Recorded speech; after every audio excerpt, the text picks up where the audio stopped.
Hi everybody, I'm SMTG, and today I'm going to be doing a brief tutorial on Cepheus Protocol. This is going to be aimed at new players and returning players from Legacy. I'm going to keep it very basic, starting off in pandemic mode. This is the main bread and butter of the game, I think. You'll be trying to secure an island against a bunch of infected individuals, led by one Chelsea, who you'll need to track down and kill. But right now, let's just focus on the bare necessities of playing the game. Okay, so once you've loaded in, you're going to be looking at this ship here. You can hold down the middle scroll button to look around. If you notice, you'll have a bunch of little troops and 2 helicopters. So what you're going to want to do, get a couple of guys onto the helicopters. You can either make a box by clicking and dragging, or you can individually left click and then right click. Very simple controls like a lot of other games. And then once they're all loaded up, you're going to want to zoom out, head on over to the island and pick wherever you want to start the game. Now, you won't know immediately where the infection has begun, so, well, it's right there. The game is in development at the time of recording this. We are, in fact, still expecting a lot of changes, so that's pretty fun. But yeah, so I just come over to one of these basic areas. So what I'm looking for here, there'll be a little blue silhouette building, and that, here we go. That's where you're going to get your resources from in the game. So if I click to have my helicopter come over.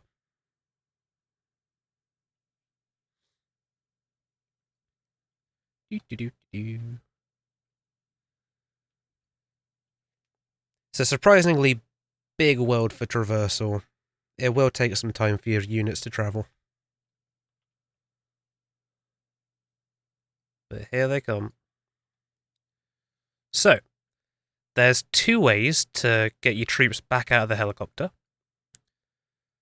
The way that I prefer is down here, we've got the fast rope. Now you can either click the button, or you can press Z, and once you select a spot on the floor, your helicopter will descend, and then your troops will actually fast rope out of the helicopter, which is just always fun to watch. Alternatively, you can select an area, head on down to this little helipad landing option, and you can pretty much land anywhere. So once again, it will show you where you're going to be. Just select with a left click. And if all goes to plan, there we go, the helicopter will land. Now, you can actually get the pilot out as well. So if we click this little, I guess that's a Humvee emptying out, click on the person you want to leave, and then reselect the degarrison button. And boom. Now, I don't think the hitbox will be there at launch. The helicopter will stay on after they've left. I don't know if that's going to be changing in the full version. But there we have it. So we have our team. So if we select an engineer, go into the build menu and to regular structures, we want the Security Operations Center. Just pop it onto the silhouette there. You get a nice little progress bar. Classic UI elements. Gotta love it. This will take a little bit of time, so if you want, you can get your second engineer to help, presuming that you've brought both engineers to the same spot.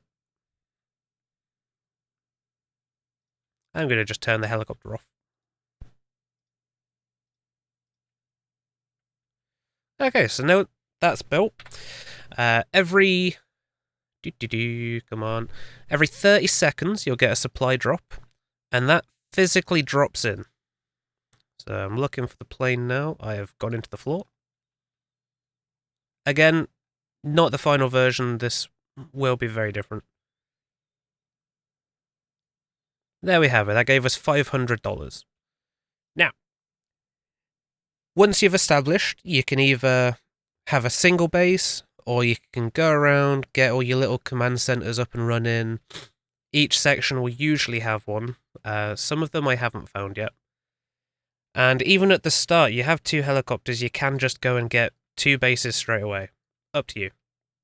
However, if you do have a single spot and it's not making you enough money, $500 every 30 seconds just isn't cutting it, selecting it and coming down to the bottom right will allow you to upgrade your income. So if we get Security Operations Center Tier 2, boom, we get a handy dandy little overhang, which somehow gets us more money. And then Tier 3, you get a satellite dish, radio antenna, whatever you want to call it. So visually, nice little change. Functionally, all it does is increase income as far as I'm aware. I didn't think to check the health, but it's irrelevant. If they're attacking this thing, you've probably already lost the sector. So what do you actually do in the game? Well, once you've got your little foothold, go back into your structures and you need to build the Circ main command building. It's pretty big, so find an open area. It's worth noting that if there's an obstacle in the way, it will automatically be removed if you build, like so. And I'm also going to get a barracks built across the road from it. So with the main buildings, similar to the airdrops, they'll actually come in physically. So we can see way out in the distance, there's a supply helicopter. And there's a second one. So those are actually carrying your building. Rather than getting a simple, hey, yeah, he's hitting it with a blowtorch, like you'll get, for example, with the turrets. Oh, that's a pause. Like so. With the main buildings, they'll instead drop in and do a full-on folding out animation.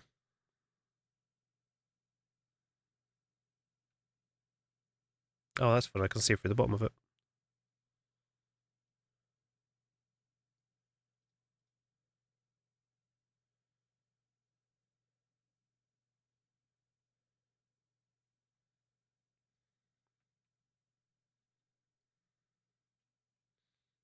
Again, fun little detail.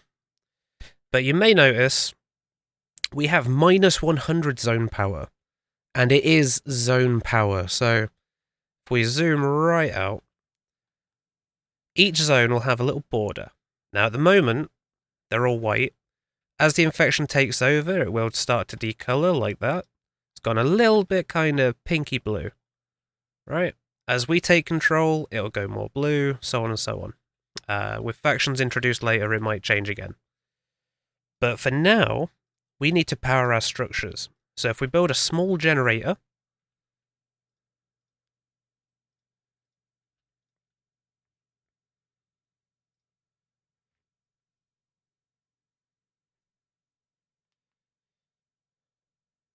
lovely. Now we have power. So, with a command center and a barracks, we can now recruit troops. Your basic troop is just an assault. They're going to be your everyday frontline soldier. They got pretty basic weaponry, assault rifles and a pistol. Again, subject to change. But as you're recruiting them, you may see we have no room left.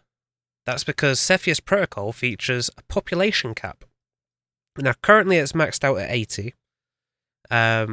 We start, in this case, it's based on your settings in the game that you set up.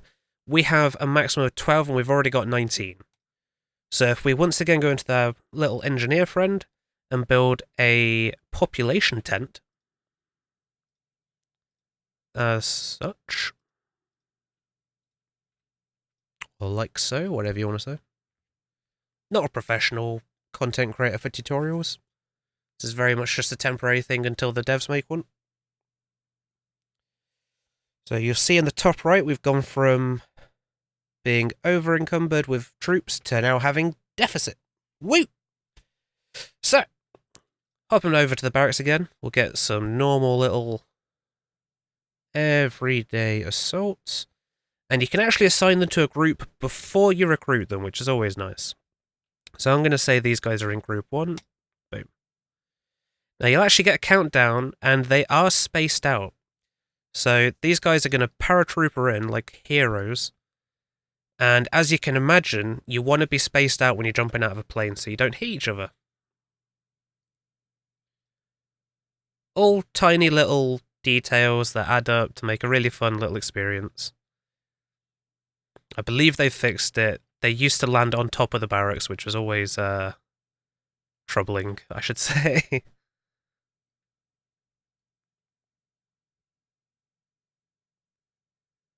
Okay, so we'll just take what we got so far. Now, everybody's got their own little thing they're going to be doing, but what the assault needs to do is get in the front line and start saving lives. So if we go over to here, for example,